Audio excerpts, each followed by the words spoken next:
IRA, inherited RMD rules. Hey everyone, Adam Bergman here, tax attorney and founder of IRA Financial, and welcome to another episode of AdBits.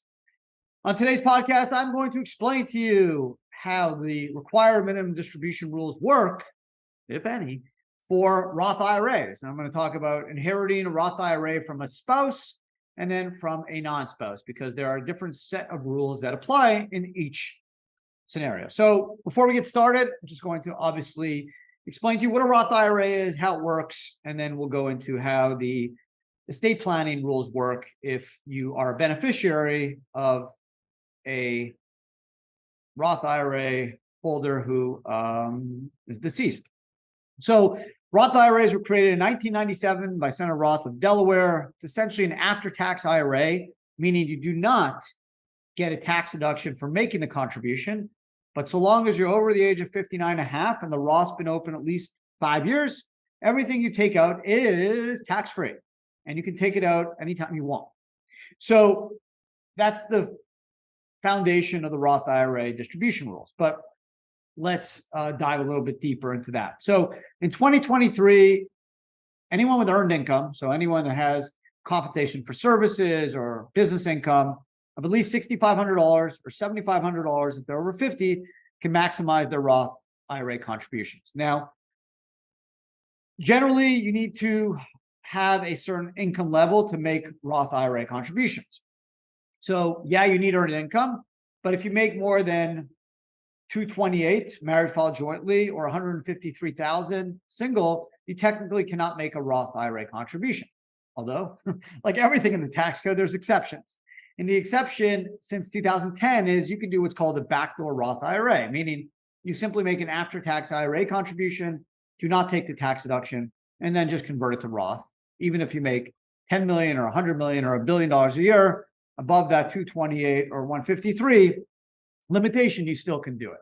The only thing to keep in mind is if you have other pre-tax IRAs out there, there's a pro rata formula for how much can be converted to Roth and how much of that conversion would be taxable. But in sense, you can do it. So now we know what a Roth IRA is. Roth IRAs do not have RMDs, meaning if you have a pre-tax IRA after the age of 73, you have to take a little bit into income, known as a required minimum distribution. It's about 3 to 4% of the value as of 12/31. Roth IRAs, since they're after-tax accounts, do not have an RMD. So if you live to 120, you do not have to take anything out of the Roth IRA. So this is where the inherited IRA rules work. If you pass and you leave your Roth IRA to a spouse, the spouse then steps into your shoes and becomes his or her Roth IRA. And since Roth IRAs don't have any RMDs, they can use that Roth IRA or not, or save it. They can take out tax-free distributions, it's like life insurance, or they can just keep the money invested in that inherited Roth IRA and give it to someone else, like their kids on when they are deceased. So that's how the inherited Roth IRA rules for a spouse. You just simply step into the shoes of your deceased spouse. The Roth becomes yours. And then since there's no RMDs for Roth, kind of go about doing your business. If you need the money, take it out tax-free. If you don't need the money, just leave it in there and then you can pass it on in your estate. If you are left a Roth IRA from a non-spouse, you inherited a Roth IRA from a non-spouse, like a child or brother, sister, aunt, uncle, cousin, friend, neighbor, or whatever, different rules work. Thanks to Secure Act 1, which was passed the end of 2019, signed into law by President Biden, you have 10 years to pull that money out. So you can pull it out anytime you want within 10 years tax-free. There is an exception to that if you are disabled or under 18. You can stretch that out over your life expectancy until you reach the age of 18, and then you have 10 years to pull it out. But for most of us, if you are a beneficiary of a non-spousal Roth IRA, you have 10 years to pull it out, assuming you're not a minor or disabled. So you can pull it out anytime you want, year 1, year 2, year 6, or year 10. It's all tax-free. Okay, so that's the beauty of the Roth IRA. It's a nice estate planning tool. I'm actually going to do a podcast and a blog on life insurance versus Roth IRAs, because Roth IRA, just like life insurance, is tax-free. Now, it's part of your estate, but the unified credit is so high, it's almost $12 million. For most of us, that's not going to be an issue. So you can use it a lot like life insurance. The advantage over life insurance is you don't have to pay high premiums. If you fail to make premiums, you don't lose your insurance. The Roth IRA keeps growing. You can pull out the contributions anytime you want. The earnings on that, you just have to be 59, and the Roth has to be open at least 5 years before you can pull it out tax-free. So it really complements life insurance. And for some people, it may even make more sense because obviously there's no premiums.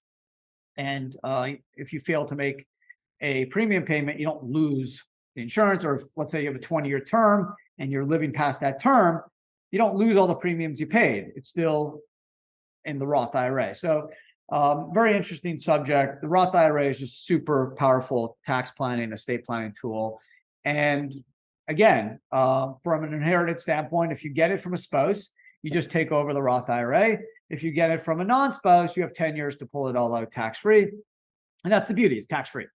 Okay, so as a Roth IRA owner, you're leaving a very nice legacy to your family because they're getting 10 years to pull that money out tax-free. Whereas if you had a traditional IRA, they would have to pay tax on what they pulled out. So there you go. That is the Roth IRA inherited rules. And that's today's podcast. So hopefully you guys enjoyed it. I try to keep it short, simple, and to the point. I know you guys are super busy. Hope everyone's getting back from a nice summer vacation, and life's hitting us hard. But it's gonna be fun because you're gonna learn more about IRAs and become a better, more savvy, self-directed investor. Because the Roth IRA is such an exciting tax planning tool. It's how the rich get richer. I know it. I've seen it. Seen rich people just continue to generate enormous amounts of wealth tax-free in the Roth. So hopefully you guys enjoyed today's podcast. If you're watching on YouTube, appreciate it. If you have questions or comments, leave them. I love hearing from everyone, and I do my absolute best to get it back to everyone ASAP. So that's it for today. Have a great day, and I'll talk to everyone again next week.